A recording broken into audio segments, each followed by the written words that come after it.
गृहस्थ संबंधी सदाचार। राजा युधिष्ठिर ने पूछा, देवर्षि नारद जी, मेरे जैसा गृहस्थ और गृहस्थ बिना विशेष परिश्रम के इस पद को किस साधन से प्राप्त कर सकता है? आप कृपा करके मुझे बतलाइए। नारद जी ने कहा, युधिष्ठिर, मनुष्य गृहस्थ आश्रम में रहे और गृहस्थ धर्म के अनुसार सब काम करे, परंतु उन्हें भगवान के प्रति समर्पित कर दे और बड़े बड़े संत महात्माओं की सेवा भी करे, अवकाश करे, अवकाश यानी व्रत के द्वारा अनुसार व्रत पुरुषों में निवास करे और बार बार श्रद्धापूर्वक भगवान के अवतारों की लीला सुधा का पान करता रहे, भागवत या राम कथा सुनता रहे, पढ़ता रहे। जैसे सपन टूट जाने पर मनुष्य स्वप्न के संबंधियों से आसक्त नहीं रहता, वैसे ही ज्यों ज्यों सत्संग के द्वारा बुद्धि शुद्ध हो त्यों त्यों ही शरीर, स्त्री, पुत्र, धन आदि की आसक्ति स्वयं छोड़ता चले, क्योंकि एक न एक दिन ये छूटने वाला ही है। बुद्धिमान पुरुष को आवश्यकता के अनुसार ही घर और शरीर की सेवा करनी चाहिए, अधिक नहीं, मोह नहीं करना चाहिए। भीतर से विरक्त रहे और बाहर से रागी के समान लोगों में साधारण मनुष्यों जैसा व्यवहार करे। माता पिता, भाई बंधु, पुत्र पित्र, मित्र, जाति वाले और दूसरे जो कुछ कहें अथवा जो कुछ चाहें, भीतर से ममता न रखकर उनका अनुमोदन कर दे। बुद्धिमान पुरुष वर्षा आदि के द्वारा होने वाले अन्न आदि, पृथ्वी से उत्पन्न होने वाले सुवर्ण आदि, अकस्मात प्राप्त होने वाले द्रव्य आदि तथा और सब प्रकार के धन भगवान के ही दिए हुए हैं, ऐसा समझकर प्रारब्ध के अनुसार उनका उपभोग करता हुआ संचय न करे और पूर्वोक्त साधु सेवा आदि कर्मों में लगा दे। मनुष्यों का अधिकार केवल उतना ही धन पर होता है जितने से उनकी भूख मिट जाए। इससे अधिक संपत्ति को तो अपने जो मानते हैं वो चोर हैं, उसे दंड मिलना चाहिए।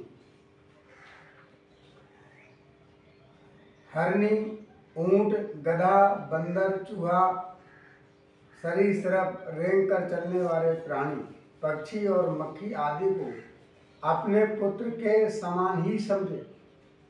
उनमें और पुत्रों में अंतर ही कितना है। गृहस्थ मनुष्य को भी धर्म, अर्थ और काम के लिए बहुत कष्ट नहीं उठाना चाहिए, बल्कि देश, काल और प्रलोभन के अनुसार जो कुछ मिल जाए उसी से संतोष करना चाहिए। अपनी समस्त भोग सामग्रियों को कुत्ते, पतित और चांडाल पर्यंत सब प्राणियों को यथायोग बांट कर ही अपने काम में लाना चाहिए। और तो क्या, अपनी स्त्री को भी जिसे मनुष्य समझता है कि वो मेरी है, अतिथि आदि की निर्दोष सेवा में नियुक्त रखे। लोग स्त्री के लिए अपने प्राण तक दे डालते हैं, यहाँ तक कि अपने माँ बाप और गुरु को भी मार डालते हैं। उस स्त्री पर से जिसने अपनी ममता हटा ली, उसने स्वयं नित्य विजयी भगवान पर भी विजय प्राप्त करती है। ये शरीर अंत में कीड़े, बिष्टा या राख की ढेर ही होकर रहेगा। कहाँ तो ये तुच्छ शरीर और कहाँ इसके लिए जिसमें आसक्ति होती है वो स्त्री, और कहाँ अपनी महिमा से आकाश को भी ढक रखने वाला अत्यंत आत्मा। गृहस्थ को चाहिए कि प्रलोभन से प्राप्त और पंचयज्ञ आदि से बचे हुए अग्नि से, अन्न से ही अपना जीवन निर्वाह करे। जो बुद्धिमान पुरुष इसके सिवा और किसी वस्तु में स्वत्व नहीं रखते, उन्हें संतोष का पद प्राप्त होता है। अपनी वर्ण श्रमित विहित वृत्ति के द्वारा प्राप्त सामग्रियों से प्रतिदिन देवता, ऋषि, मनुष्य, भूत और पितृगण तथा अपने आत्मा का पूजन करना चाहिए। ये एक ही परमेश्वर की भिन्न भिन्न रूपों में आराधना है। यदि अपने को अधिकार आदि यज्ञ के लिए आवश्यक सब वस्तुएं प्राप्त हों तो बड़े बड़े यज्ञ या अग्निहोत्र आदि के द्वारा भगवान की आराधना करनी चाहिए। हे युधिष्ठिर, वैसे तो समस्त योगों के भोक्ता भगवान ही हैं, परंतु संतों के मुख में अर्पित किए हुए हवन आदि से उनकी जैसी तृप्ति होती है वैसे ही अग्नि के मुख में हवन करने से भी नहीं होती। इसलिए संत, देवता, मनुष्य, ब्राह्मण आदि सभी प्राणियों में यथायोग उनके उपयुक्त सामग्रियों के द्वारा सबके हृदय में अंतर्यामी रूप से विराजमान भगवान को ही पूजा करनी चाहिए। इनमें प्रधानता संतों की ही है। धनी द्विज को अपने धन के अनुसार अश्विन मास के कृष्ण पक्ष में अपने माता पिता तथा उनके बंधुओं, पितामह, मातामह आदि का भी महालय श्राद्ध करना चाहिए।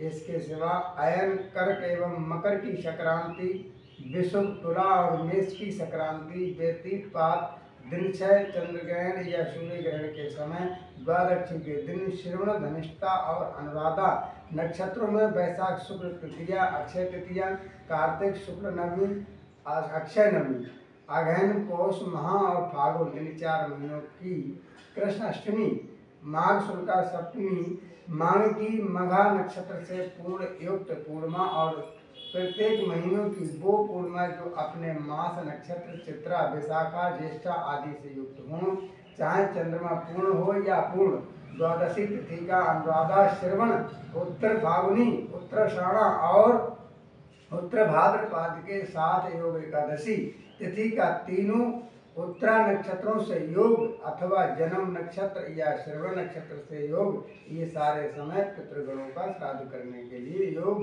एवं श्रेष्ठ है। ये योग केवल श्रद्धा के और श्राद्ध के लिए ही नहीं, सभी पूर्ण कर्मों के लिए उपयोगी है। ये कल्याणकारी साधन के उपयुक्त और शुभ की अभिवृद्धि करने वाले हैं। इन अवसरों पर अपनी पूरी शक्ति लगाकर शुभ कर्म करना चाहिए। इनमें श्रीमद्भागवत कथा, राम कथा या कोई भी भगवान की कथा पढ़नी चाहिए। इसी में जीवन की सफलता है। इन शुभ संयोगों में स्नान, जप, होम, व्रत तथा देवता और संतों की पूजा की जाती है अथवा जो कुछ देवता, पितर, मनुष्य एवं प्राणियों को समर्पित किया जाता है उसका फल अक्षय होता है। युधिष्ठिर, इसी प्रकार स्त्री के पुंसवन आदि, संतान के जात कर्मादि तथा अपने यज्ञ दीक्षा आदि संस्कारों के समय, सप्ताह के दिन या वार्षिक श्रद्धा के उपलक्ष्य में अथवा अन्य मांगलिक कर्मों में दान आदि शुभ कर्म करने चाहिए। युधिष्ठिर, अब मैं उन स्थानों का वर्णन करता हूँ जो धर्म आदि श्रेय की प्राप्ति कराने वाले हैं। सबसे पवित्र देश वो है जिसमें सत्य पात्र मिलते हो, जिनमें ये सारा चर और अचर जगत स्थित है। उन भगवान की प्रतिमा जिस देश में हो, जहाँ तप, विद्या एवं दया आदि गुणों से युक्त संत ब्राह्मणों के परिवार निवास करते हों तथा जहाँ जहाँ भगवान की पूजा होती हो और पुराणों में प्रसिद्ध गंगा आदि नदियाँ हों, वे सभी स्थान परम कल्याणकारी हैं। पुष्कर आदि सरोवर सिद्ध पुरुषों के द्वारा सेवित क्षेत्र, कुरुक्षेत्र, गया, प्रयाग, कुलहाश्रम, शालग्राम क्षेत्र, नैमिषारण्य, फाल्गुन क्षेत्र, सेतुबंधन, प्रभास, द्वारका, काशी, मथुरा, संपत, बिंदु सरोवर, भद्रकाश्रम, अलकनंदा, भगवान सीताराम जी के आश्रम अयोध्या, चित्रकूट आदि, महेंद्र पर्वत और मलय आदि समस्त कुल पर्वत और जहाँ जहाँ भगवान के आचार्य हैं वे सब के सब देश अत्यंत पवित्र हैं। कल्याणकामी पुरुष को बार बार इन देशों का सेवन करना चाहिए, मतलब दर्शन आदि करना चाहिए, जाना चाहिए। इन स्थानों पर जो पूर्ण कर्म किए जाते हैं मनुष्यों को उनका 1000 गुना फल मिलता है। युधिष्ठिर, पात्र निर्णय के प्रसंग में पात्र के गुणों को जानने वाले विवेकी पुरुषों ने एकमात्र भगवान को ही सत्य पात्र बतलाया है। ये चराचर जगत उन्हीं का स्वरूप है। अभी तुमने इसी यज्ञ की बात कही है। देवता, ऋषि, सिद्ध और सनकादिकों के रहने पर भी अग्र पूजा के लिए भगवान श्री कृष्ण को ही पात्र समझा गया है। असंख्य जीवों से भरपूर इस ब्रह्मांड स्वरूप महावृक्ष के एकमात्र मूल भगवान श्री कृष्ण ही हैं।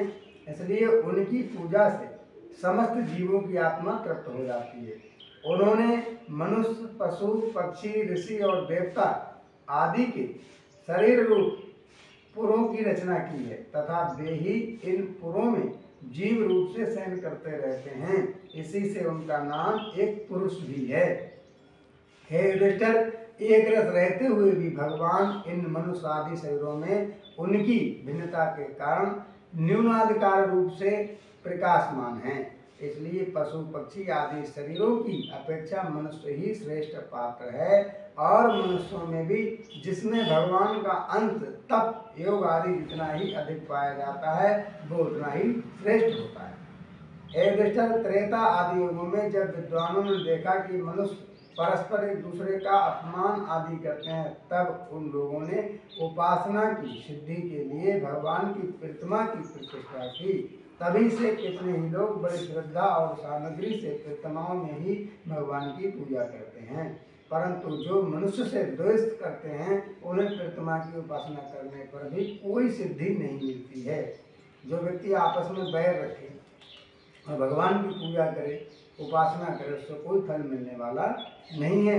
हे युधिष्ठिर, मनुष्य में भी संत ब्राह्मण विशेष सुपात्र माना गया है, क्योंकि वो अपनी तपस्या विद्या और संतोष आदि गुणों से भगवान के वेद स्वरूप शरीर को धारण करता है। महाराज, हमारी और तुम्हारी तो बात ही क्या है, ये तो सर्वात्मा भगवान श्री कृष्ण हैं। इनके भी इष्ट देव संत ब्राह्मण ही हैं, जो भगवान की पूजा याचना करे, भगवान को पहचाने, वो स्वयं भगवान का ही स्वरूप है, क्योंकि उनके चरणों की धूलि से तीनों लोग पवित्र होते रहते हैं। बोली श्री कृष्ण भगवान की जय। श्रीमद् भागवत महापुराण की जय। भक्त और भगवान की।